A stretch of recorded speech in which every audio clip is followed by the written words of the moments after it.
By name, we're going to start off with introductions. My name is Ditya Tarol. I'm one of the CLAS career ambassadors this year, and as a career ambassador, I help broadcast, create, and facilitate a lot of the events that happen here at the Career Center, and this being one of them, which I'm able to spearhead with my lovely co-hosts. So Lisa, take it away.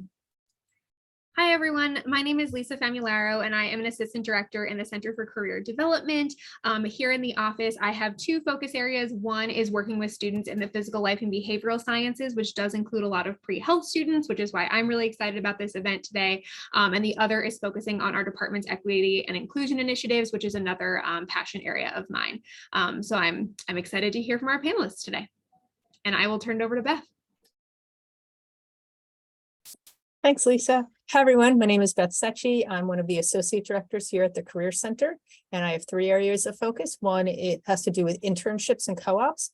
The second area has to do with overseeing the senior year experience courses. And my third area that's most relevant to all of you is I'm a liaison with Connor. So I work closely with allied health, and I know many allied health students do go into traditional healthcare roles like PA or nurse or doctor, but there are just as many who are going to be interested in these other career paths and maybe pivot along the way. So like Lisa, super excited for today's panel. Perfect. Well, to get right with it, I first want to put this link in the chat that everyone is more than willing to hit. This link right here is the bio for all of our panelists today. And to start it off, I'll have Norma, if you don't mind starting with just your name, position title, and kind of just a little bit what you do, just really briefly. Okay. With that.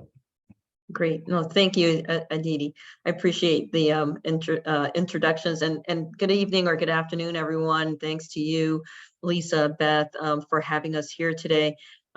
As some of you may know, my name is Norma Ortega. I'm the University Relations Director at Hartford Healthcare.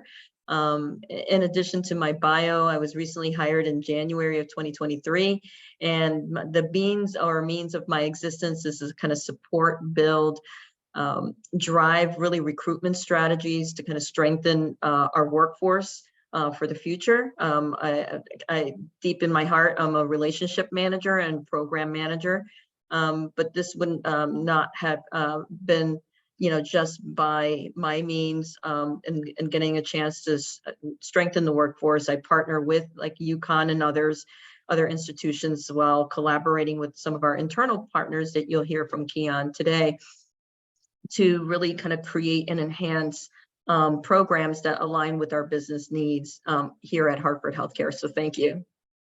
Of course. Keon, if you want to take it away from there. Great. Good afternoon, everyone, and thank you for joining. I know the weather is very tempting, and it wouldn't surprise me if many of you were, sitting outside while you're watching and joining.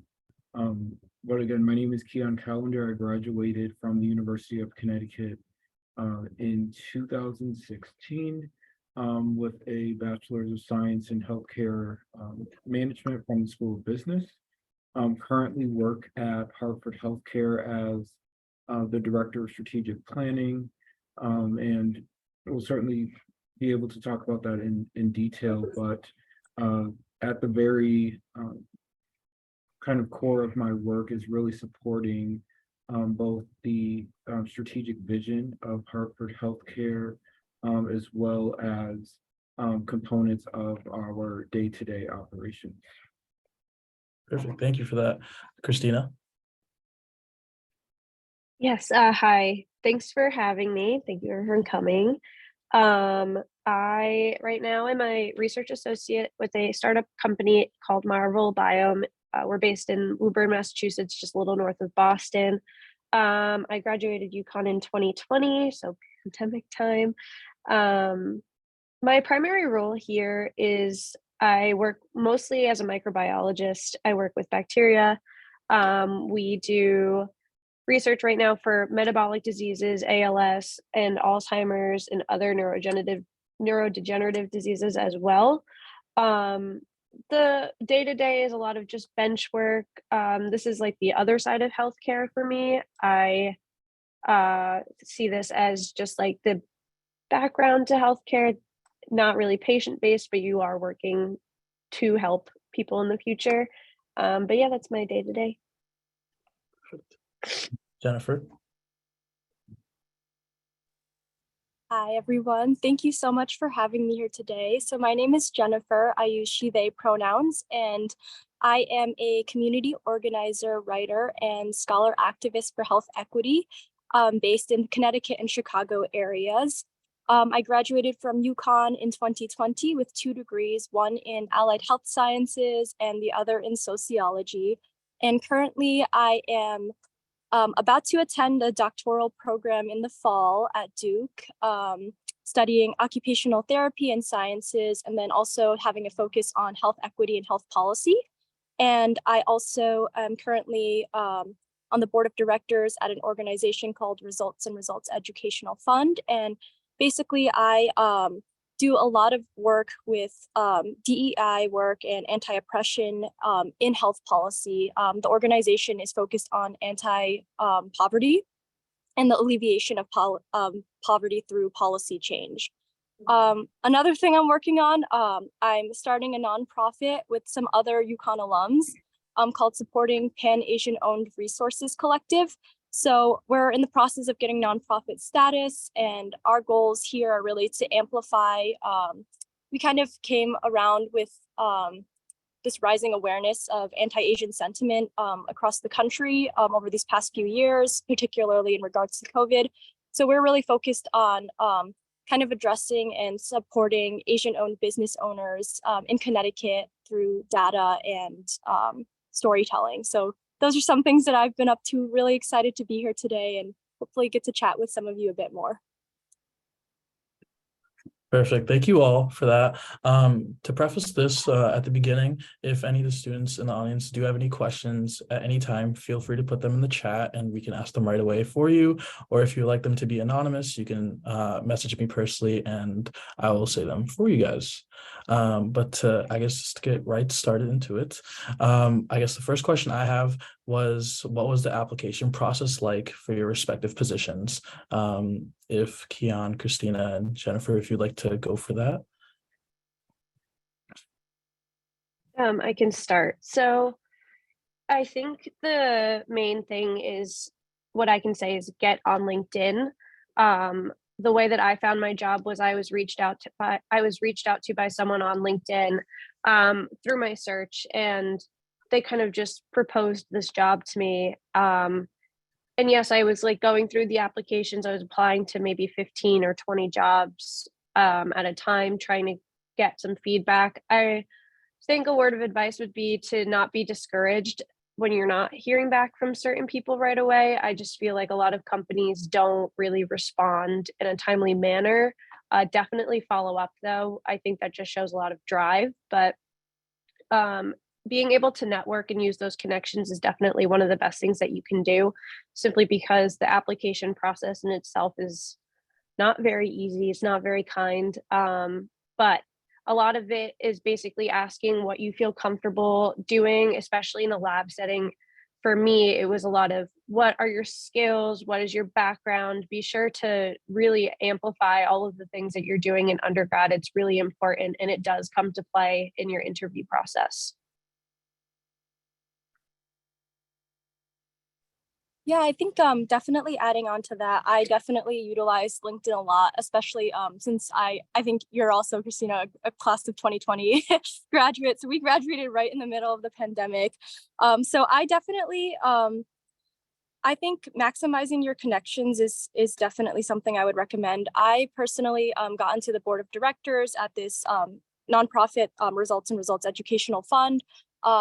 Because I was a volunteer there. So I actually worked in policy work beforehand, starting in 2018. I brought a chapter to the University of Connecticut, and I built a lot of strong connections with people and within the network, based in DC. And I think don't undervalue, I guess, any opportunities that arrive. I think with policy work specifically, I was a little nervous just because I had a background in allied health sciences and sociology, so it wasn't directly, related to the policy field, but if anyone is interested in policy, specifically health policy or things relating to the social determinants of health or health equity, I definitely think there's ample opportunity and a lot of hiring kind of happening that I'm seeing working in different policy positions, whether it is, wanting to work for an office or on the Hill, but definitely agree with what Christina was saying in terms of, you want to stand out, kind of own your narrative, own your story, and really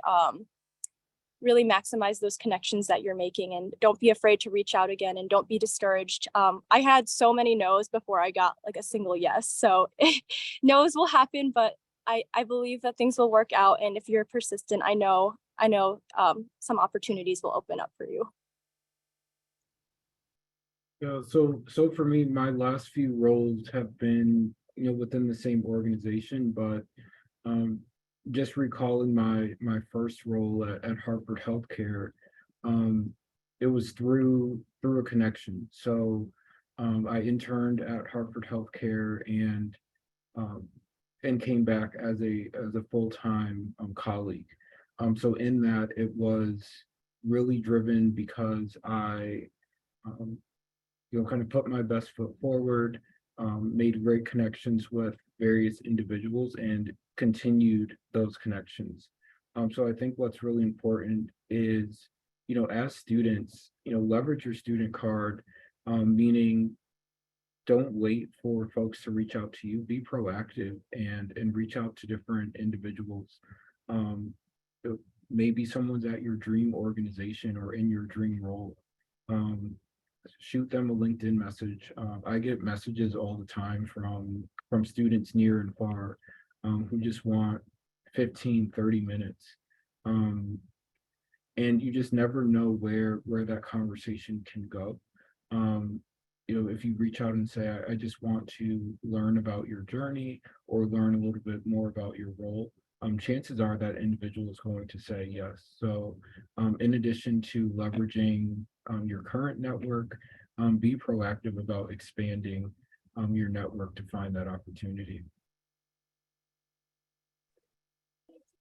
Thank you. And Norma, I know you've basically seen this process, but from the other side of it, what would you say has worked in the past and really hasn't?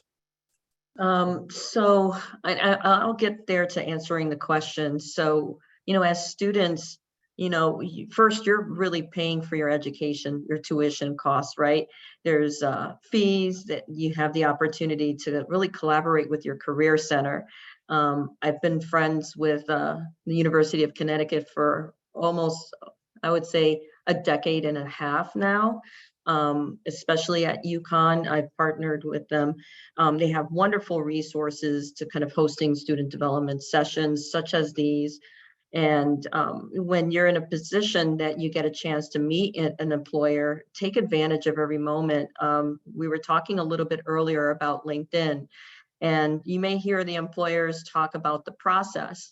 Don't be shy to kind of reach out to the Career Center and leverage them for opportunities to getting in contact with other, guest speakers that you may have missed based on your career interests. I would say it is sometimes non-forgiving and it could be frustrated, but don't give up. There's a high volume of students graduating across the United States. And I don't want to call it a numbers game, but it can be, with the amount of volume and the resources that certain nonprofit organizations may not have, but they're doing their very best to get in contact with the students. So keeping in mind that, getting in those relationships that you connect with will be pretty invaluable.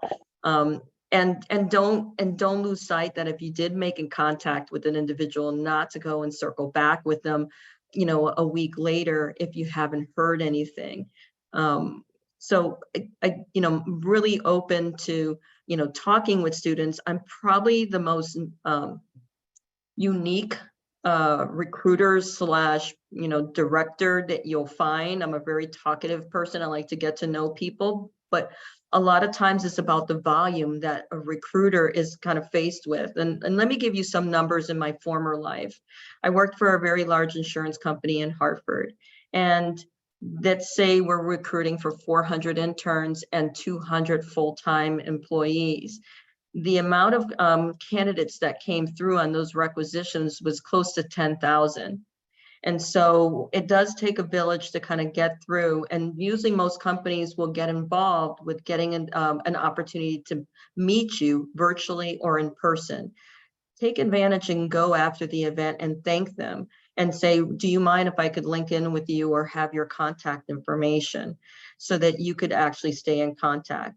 Sometimes I have students will just cold call me on LinkedIn from different organizations as well. So I think you kind of, get the picture, it's just trying to be creative in your ways on how to stay in contact or be in contact, and be genuine with your contact. Build that relationship, not just say, I'm looking for a job. I'd like to hear a little bit about your career.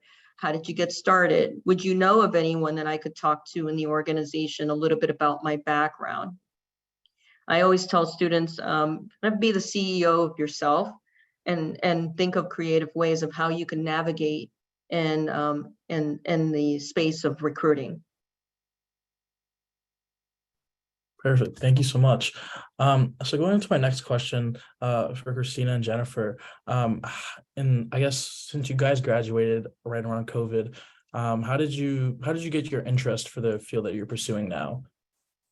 And if Christina, if you don't mind starting. So my path was a little untraditional. I actually went to UConn to pursue PA school post-grad. Ended up kind of having a bit of a panic just because I was working in a hospital and COVID was really ramping up. And essentially we had all lost our jobs. We were asked like, okay, we need to keep essential staff, because at that point I was a medical scribe, so I wasn't considered like an essential worker. So I left, and I was worried that I wasn't going to be able to find a job in healthcare again. I wanted my hours. So I ended up leaving to pursue a master's degree in bio. And at that point I was still interested in PA school, and was really into science after I left my master's degree. Ended up turning down PA school. But I think with COVID, you just kind of lose these opportunities, or you don't get the internships that you want, or you can't enter certain fields that you want just because that COVID year you didn't get your hours or anything like that. It did kind of hinder the path for a lot of people. I do think it's important to note that even though if you were going through the job search or kind of experiencing the COVID, the give back that COVID gave everyone and the difficulties that it gave everyone, that you were still attempting to kind of find your ground. Like you didn't just kind of let COVID roll over you in a way. I think it's expected that you were still doing the things that you were supposed to be doing, especially academically. I would say that a lot of employers or grad schools that I talk to give you the platform to kind of explain your experience with COVID, why things might have slipped, why you're having difficulties at the time, and definitely be very honest with them. They're willing to listen, and they understand that not everyone was able to do the things that they needed to at the time. I definitely can kind of relate to a bit of that frustration upon graduating. And we didn't have vaccines at that time. We didn't know what was safe, what wasn't safe. And I personally have, family members living in other countries where they do not have, or did not at the time have, access to certain PPE and other equipment that they needed to keep their health system stronger. So I definitely, my path was also a little untraditional. I actually was interested in attending law school, which I think is kind of funny now. Not that law school is a fantastic option, and if someone is interested in that. But I think for me personally, it just wasn't the best fit. So I was all prepared, to take the LSATs. I had done all the preparatory work for it. I had attained letters of recommendation. I was really ready to apply to law school to focus on disability and health law. And then I guess I had a job lined up across the country in California that I remember like February 2020, I was so excited. I was like, yes, like I'm secure, I have a job. And then I got the bad news about a month later that they could not accommodate for my move across the country, just with everything going on. So that was definitely a very dark and low period for me. And it was really frustrating. I ended up doing a lot of random part-time jobs just to, maintain my life, being able to, pay expenses, rent, stuff like that. So I ended up working in a variety of different settings. I babysat, I mowed lawns, I worked at a dental office and I got to shadow some dental hygienists. So I really kind of was doing a lot of different things, exploring a lot of different career options when something just didn't really click with me with like the law school thing. Like I knew I could push through and go to law school, but something just didn't really feel quite right to me. So I think a lot of what I want to say is that, it's totally okay if you do not have your path figured out at all when you graduate. Like ideally it'd be great to know, what you want to do. But I think I've gone through so many transitions in my life in just the past few years since I graduated. And parts of things that I'm doing, I'm still figuring out like parts of what I want to do. Like I know I am interested, for example, like I am going back to school to get a doctorate in occupational therapy and then get other PhD studies in health equity and health policy. But beyond that, I'm also interested in, I'm thinking about like my why and my reason for being attracted to healthcare and kind of wanting to do it in a way that isn't just kind of challenging myself to see beyond like options beyond just working in a clinical setting. And I've kind of realized like, with policy work, especially definitely kind of honing in on my lived experiences and looking at, how like the social determinants of health. And I'm just really passionate about kind of looking upstream at like the causes of causing kind of health disparities downstream. And I guess that parallel with law school, like my interest there, like it wasn't a waste. All that preparation I did for law school wasn't a waste. It kind of guided me towards, working a research position at the National Disability Rights Network, where I got to explore representation of people with disabilities in all aspects of society, whether they were getting federal funding, whether their needs were being met for transportation, housing. And I think a lot of what I went through, like the process, I think it's okay to have those growing pains and to really take the time to invest in something that you're passionate about and not, because I think just growing up, I was always kind of only told like, you can be a teacher, you can be a doctor, and those are very valuable and meaningful occupations. But something I didn't really know until I got some hands-on experience is that there's so much more out there that you can be doing. So I guess don't feel like you need to limit yourself to anything. I think there's so many different opportunities. And for me, I think definitely having that opportunity to do some hands-on experiences, figuring out what I liked, what I didn't like, doing populations I like to work with, things that really bother me that I want to make a difference in this world. I think all of these, don't discount any of your experiences because they really can be maximized to be your power. For sure. And just to have two follow-up questions regarding that, could you elaborate more about your journey of exploring other healthcare like or careers to say, just like how you talked about you were working in a dental office, and then also just kind of the lessons you learned and knowing when to pivot and embracing the transitions? Absolutely. I think with the dental office specifically, I was just happy to be hired at that point. I was commuting an hour. So honestly, I was probably like not making any, not making much money at all. So I think that was definitely a motivator for me. Like I needed to find a position that better sustained me, but I still wanted to, I'm the kind of person who really likes to like be doing things and figuring things out along the way.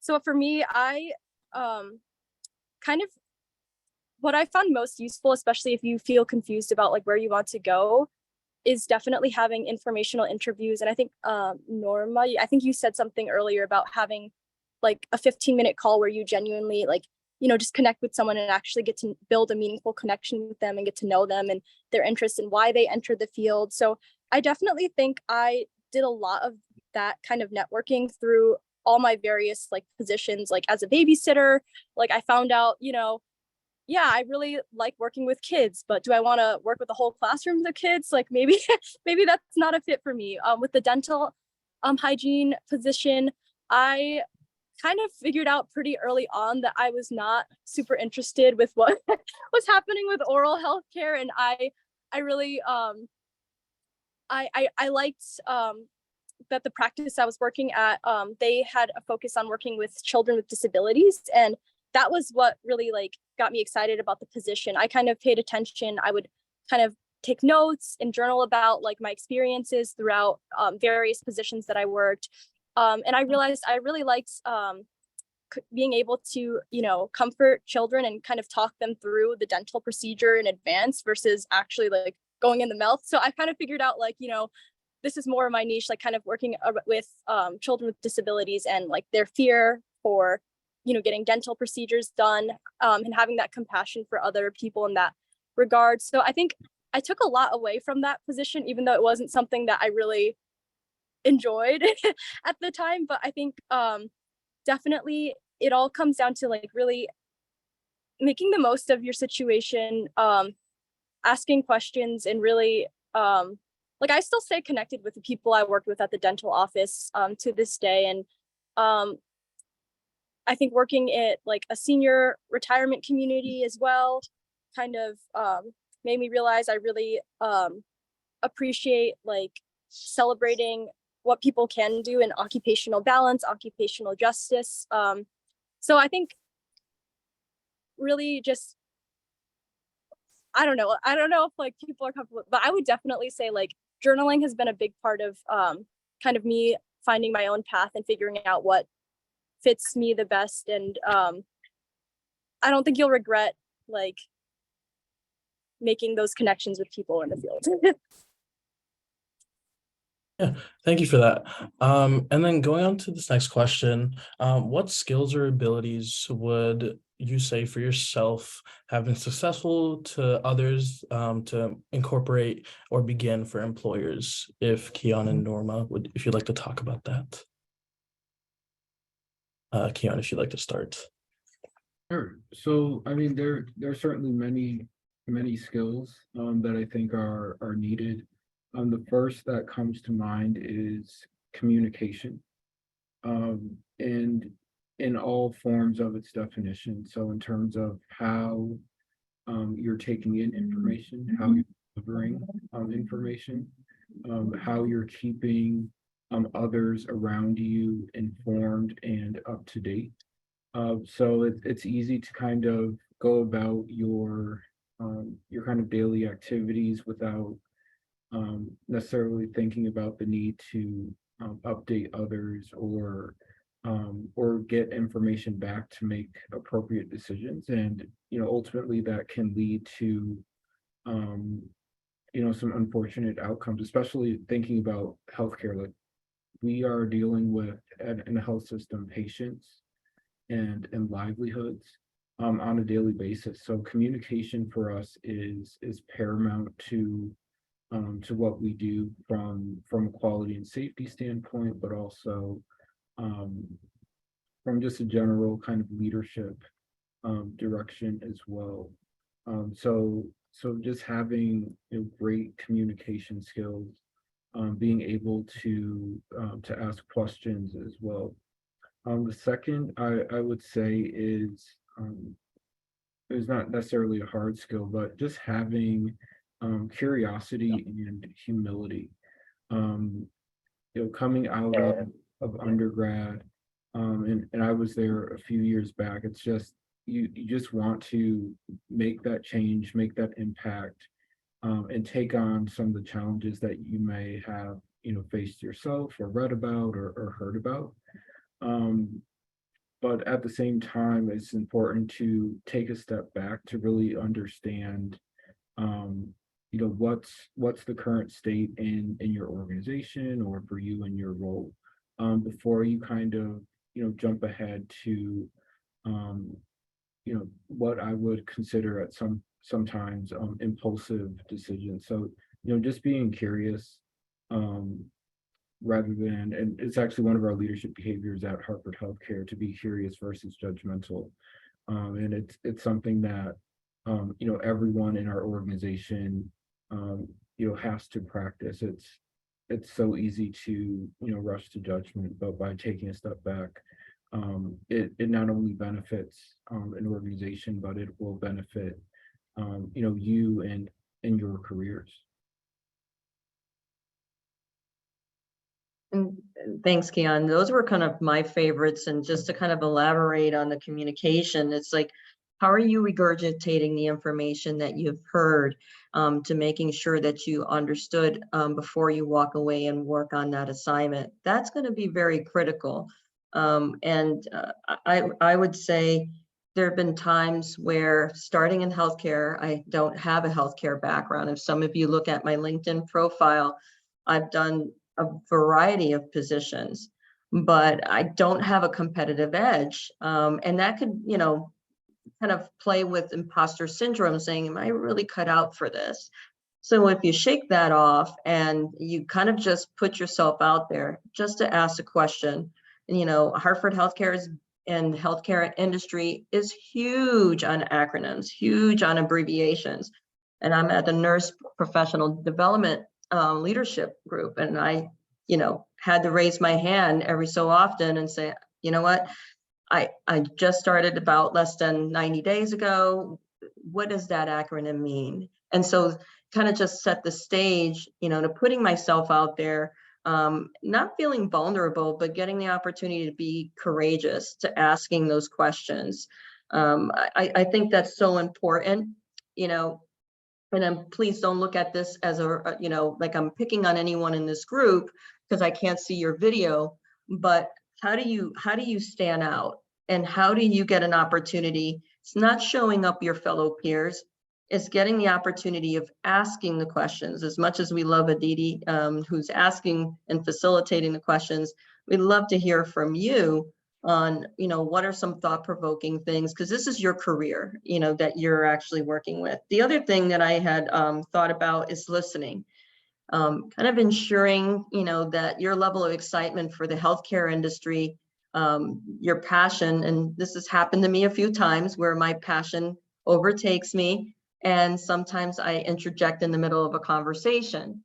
That could be a good and a bad thing, but as long as you're actually, kind of taking a moment to recognize and pause, and making sure that you are kind of walking away with understanding what is the key deliverable, and following up with those thought-provoking questions at hand, and just being prepared. If you say that you're going to follow up with, someone, please do that. I will tell you that I've talked in the last 30 days to several students, and I will, if any of you talk to me, I will say, please provide me your resume by a certain date. And I used to follow up, but the volume that I deal with on an everyday work perspective with 37,000 employees and just a fraction of the group that I support, right? I would love to follow up. But I think it's, if you're hearing that there's a deliverable, or you say that you're going to provide some information, try to meet that deadline in advance, and ensuring, that you're getting an opportunity to kind of position yourself the best way possible. Perfect. Thank you so much. And so I guess following up with that, for Christina and then Keon, what type of experimental learning have you guys done prior to getting these roles, whether that be internships, co-ops, or any of the sort? So going back to what I was saying before, a lot of my experience before coming to this job was healthcare and only healthcare, until I pursued my master's, where I got all of my research experience prior to this job. And actually, when I was interviewing, a lot of the things that were really kind of pulling people in was my healthcare experience. Like, yes, they obviously really loved that I had bench work experience and really had the skill set that I needed to thrive here, but it kind of offers a different perspective. So right now my job is looking for summer interns, and our way of kind of selecting people is what is their like what are their skill sets? Do they have an internship? Are they doing undergrad research? Is there anything that kind of makes them different, and what different perspectives can they bring to the table? Just because my company is so small, I want to say there's 9 of us right now. You also have to show your personality in these types of situations. You don't want to fall into this, you're basically trying not to do this very simple dance of, okay, here are my skills, this is what I do. You kind of want to show your personality, what your interests are, and having these internships or research kind of shows that you're putting in that extra step to kind of better yourself or prepare yourself for your next step. So I would say that they are important. I wouldn't say that they're like 100% necessary, especially for entry level jobs, but it does set you apart. And I do know that they don't get taken lightly. Like, if you have an internship and you are able to explain what you did and you show that you have passion for what you're doing, for sure you'll be perfectly fine. Yeah, I would certainly agree, and something that I've kind of held on to from when I was going through internships is, sometimes an internship will reveal the things that you're passionate about and that you like to do, and other times an internship may reveal something or some things that you may not want to do, and both are okay. So for me in my journey, and I recall, and I'm not sure if they're still around, the UConn Career Center providing experiential learning experiences during the semester. So one was kind of a site visit to the Connecticut Public Health Association, and the other one was to the Connecticut Health Foundation in downtown Hartford. And in those experiences, it was just a handful of students with various leaders of organizations sharing their journey, sharing about the organization and what it all entails. Just for us to be able to be inquisitive and to learn.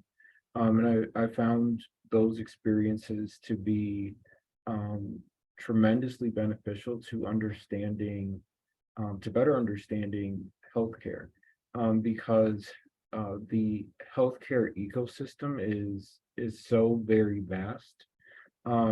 Even though like Hartford Healthcare is a large, health system, we only touch just a very small portion of what is considered to be, healthcare.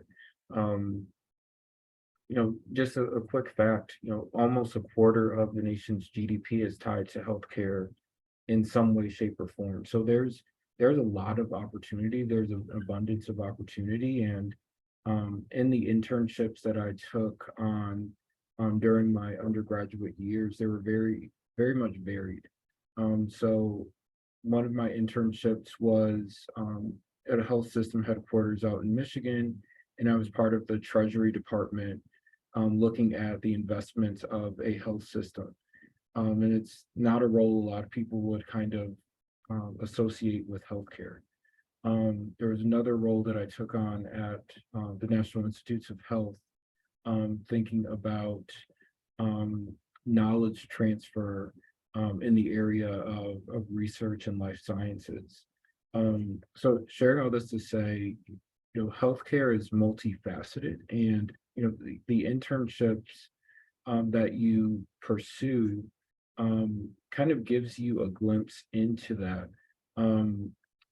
So, as you're seeking out those internship experiences, look at them as learning experiences, for what you may or may not want to pursue in the future. For sure. Thank you so much for that, both of you guys.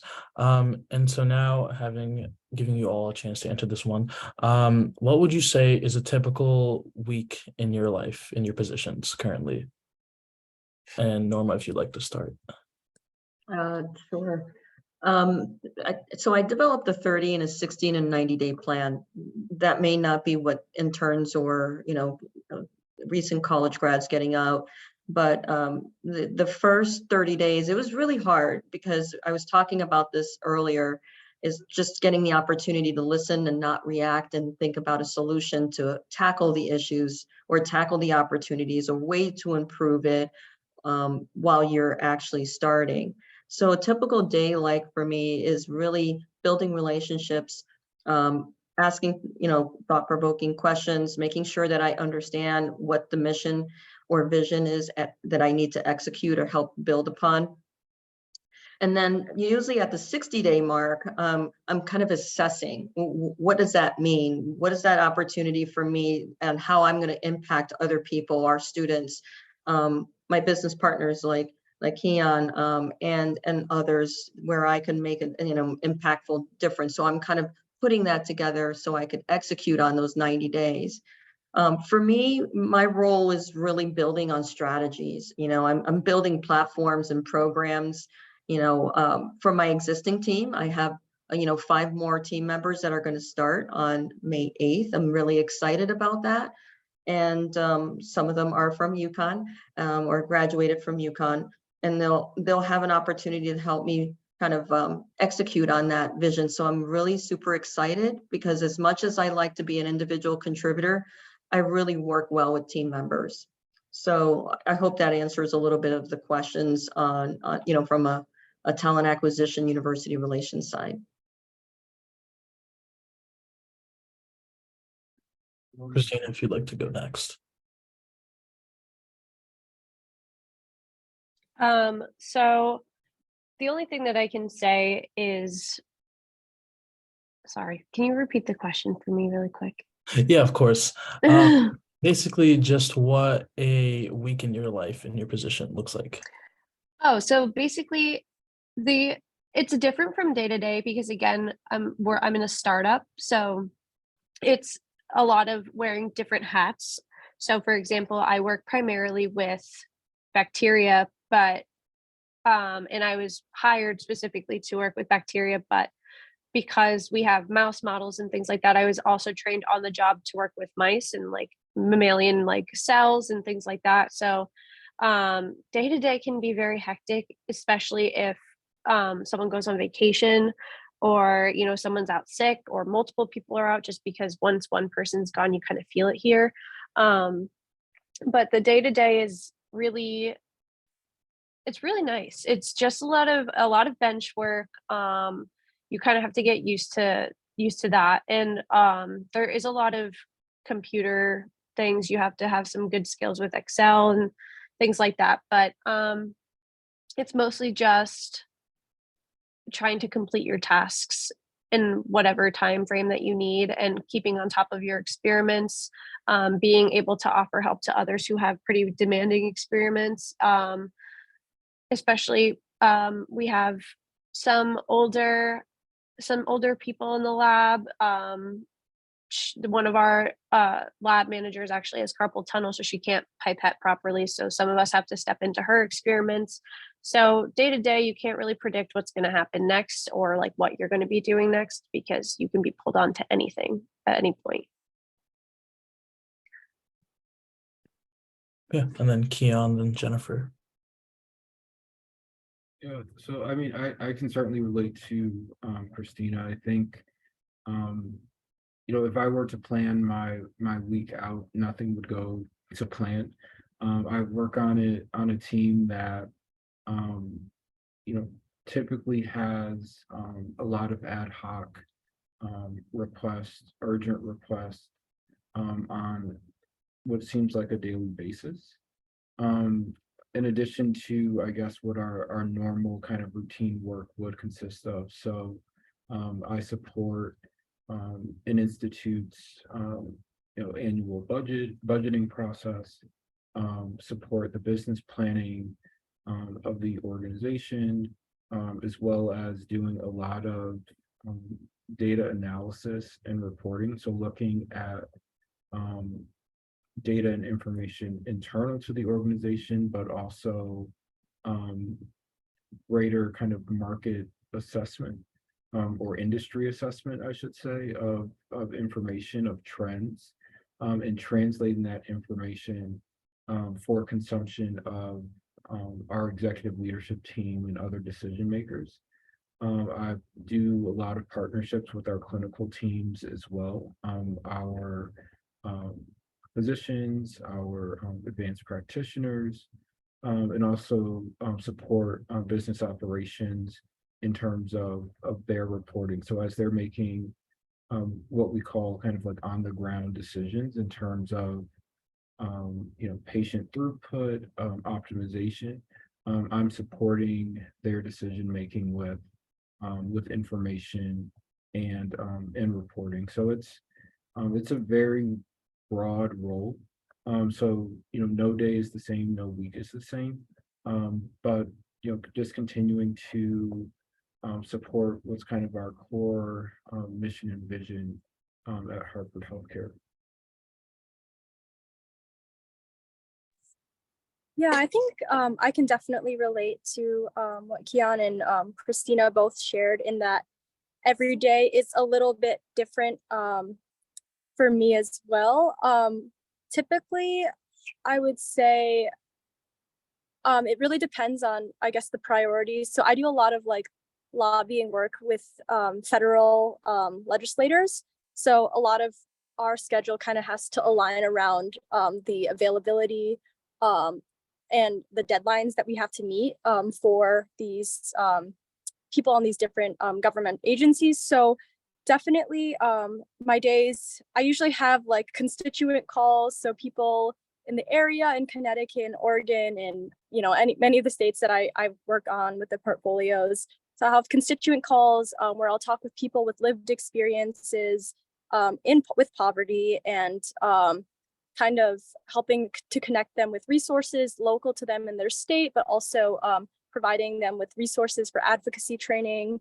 I definitely do a bit of planning around traveling and preparing for conferences and also preparing board reports. So a lot of that is making sure I get quotes from the right people, summing up, what we accomplish in a particular quarter, and making sure that what I'm doing in my committee on the grassroots board, aligns with the strategic plan of the overall organization.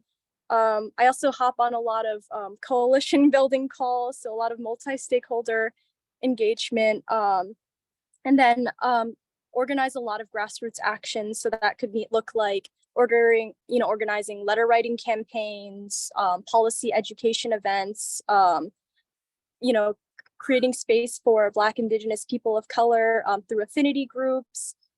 So I would say it's a really fun opportunity. There's something different to do every single day. But what helps me is definitely, I think Kian, you just said something in the chat about carving time out for yourself. I think definitely for me, utilizing Google Calendars or having some kind of system to like put space there, just so you don't overbook yourself, especially in environments where you're working, where sometimes my position calls for like untraditional like hours outside of a 9 to 5. So it's just like, I really need to make sure like I make time to eat, I make time to prepare for myself, I make time to go on a walk, be outdoors. So definitely, utilizing Google Calendar, having, did I disappear for a second? Okay, having great communication with your team, and really just being upfront about like what you can and can't take on. And I try to plan in advance as much as I can, but then there's things that just like you just can't prepare for. So definitely big advocate for Google Calendar and finding ways to balance getting that really good like work-life balance. But that's a little bit of what I typically do in a week. Yeah, of course. And honestly, this all sounds amazing just because it kind of promotes the diversity of healthcare, the field of healthcare itself, and showing that there really is a place for everyone if they do want to be involved in it. And with that being said, with the time remaining, I do want to open it up to questions from participants. It can either be in the chat. I'm not too sure if participants have the ability to unmute, but if you do, feel free to unmute yourself as well to ask questions, more than willing. And yeah.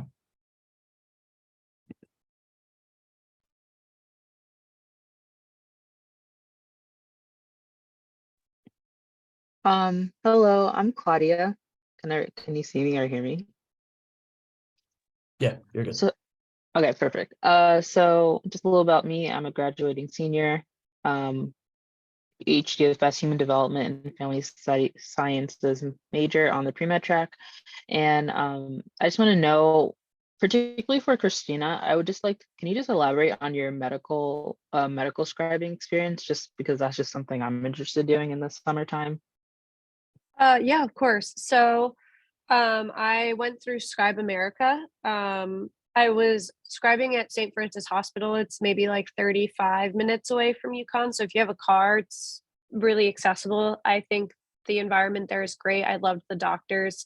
If you're really interested in kind of getting a feel for a day-to-day with a doctor, you're literally taking your entire day and following one specific physician in the emergency department. It also kind of just gives you a feel for if that's the type of medicine that you like, things like that. When I was pursuing PA school, I had other healthcare opportunities that were honestly a bit eye-opening. So I did medical scribe, which is just kind of writing the history for each patient and kind of delving into their charts and seeing them and following up with them with the doctor. But then I did a medical externship at a pediatrics office where I learned how to become a medical assistant without having to go through the certification, which is also something I recommend trying to find, like just some way to get some really hands-on experience with patients, because I do think it kind of explains or kind of shows you more than just kind of watching someone else be hands-on with the patient. You yourself get to be hands-on with the patient and interact with the patient in a different way. So I highly recommend that as well. Thank you. There was a question in the chat. Are there any resources, websites, organization, etc., that you would recommend using to find internships or entry-level opportunities in healthcare? If anyone wants to answer that. So I'll say use your career website, use the career office. So if an employer is going out of their way to post an opportunity on the UConn career page or on the CLAS career page, that means they want someone from UConn or they want someone from CLAS. So actively look for those roles where recruiters and organizations are coming directly to you. It's a resource that, as Norma mentioned at the start of this, that you're paying for as students of UConn. So take full advantage of that resource, of that platform. Also get involved in student organizations on campus that bring or host employers. So I graduated from the School of Business, and just about every week there was a different employer coming to a different organization. So as you get that information and you find an organization that you may want to learn more about, or an organization that you want to pursue, go to those info sessions, hear what that organization is about, learn about those opportunities that they have.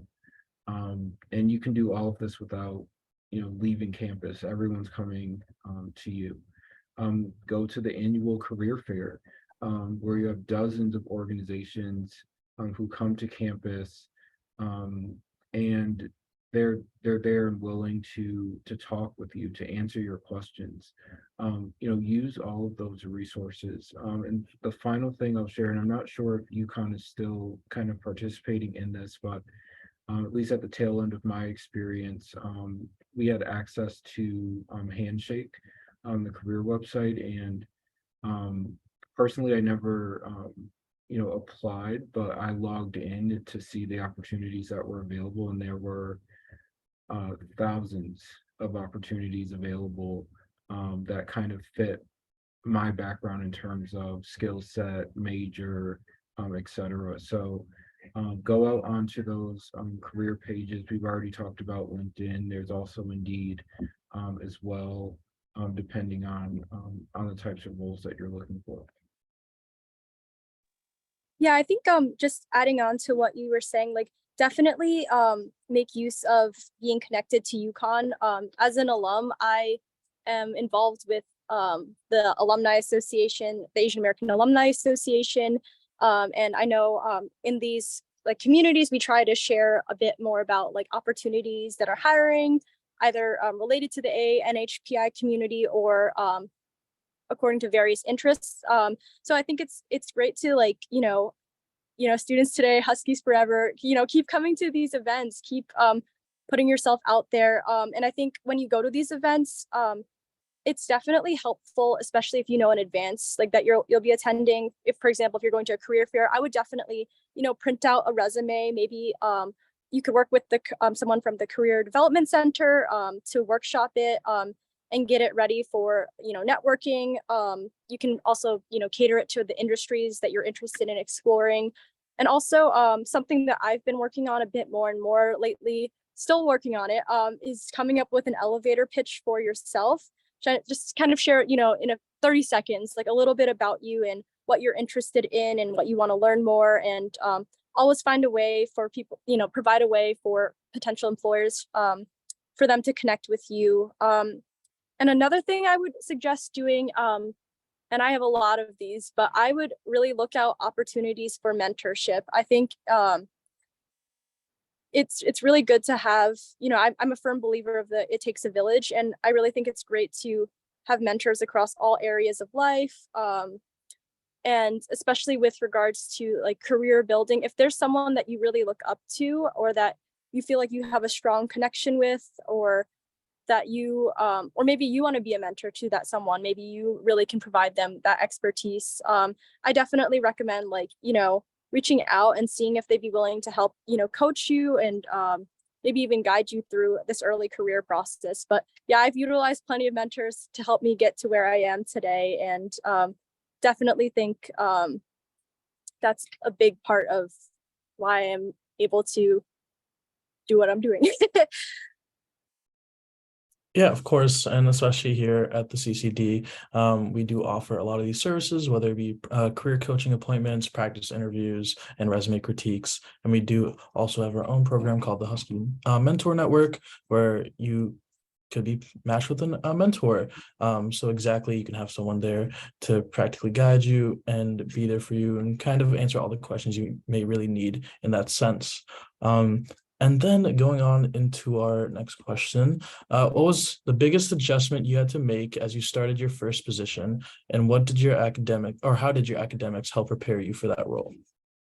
Anyone can also answer this as well. I can start with this. So the biggest adjustment that I had to make was being comfortable kind of speaking up for myself. It's really tough when you're coming into the professional world, especially when you're coming straight out of college where you're kind of in the safety net. No one really teaches you exactly what to expect when you're offered a job. I really had to go through a lot of self-talking to kind of be able to feel comfortable voicing what I want, voicing like what kind of salary I expect or what I can bring to the table, like how valuable I could be to a company. So definitely don't sell yourself short. I think it's really hard, especially when you're coming into like maybe an entry level position. They always have all of these qualifications on the on the sheet and you're like, okay, well, if this is an entry-level job, you would think that they wouldn't expect so much of you. But to be honest, from every single interview I've ever gone through, they do have all of these qualifications on their application, but they don't really expect you to know how to do every single one. They kind of just want you to have that eagerness to learn, which is another thing that I kind of learned coming into the professional world. Don't let people walk all over you. It happens. People will lowball you. Definitely advocate for yourself and educate yourself, especially when you're applying, to kind of know like what your salary expectations are and like what you're expected to do, and don't let people walk all over you. That's all I can say.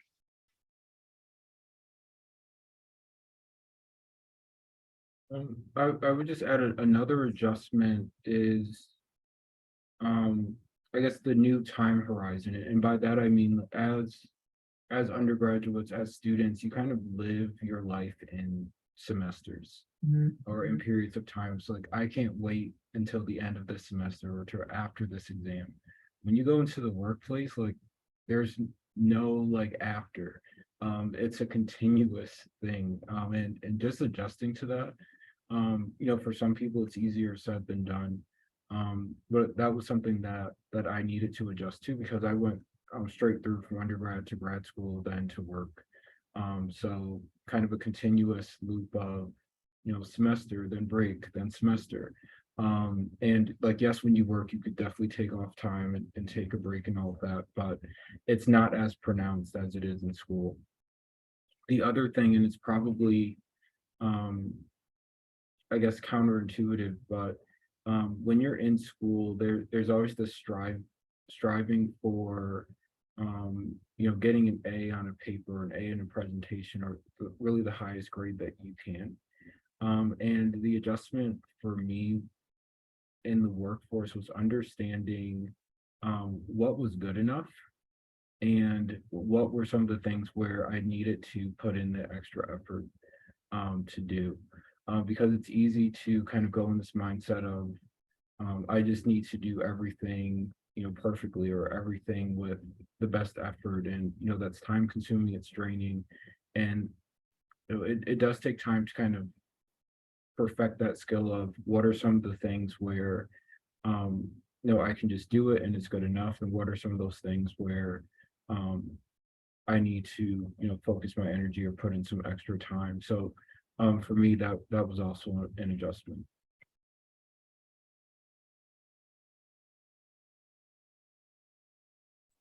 Yeah, well, thank you all for your responses, and thank you, the panelists, for being here. With that being said, I would like to wrap this up, and thank you everyone for joining. It was a pleasure having all these panelists, and a pleasure having you all for this event. Lisa or Beth, would you like to say anything before?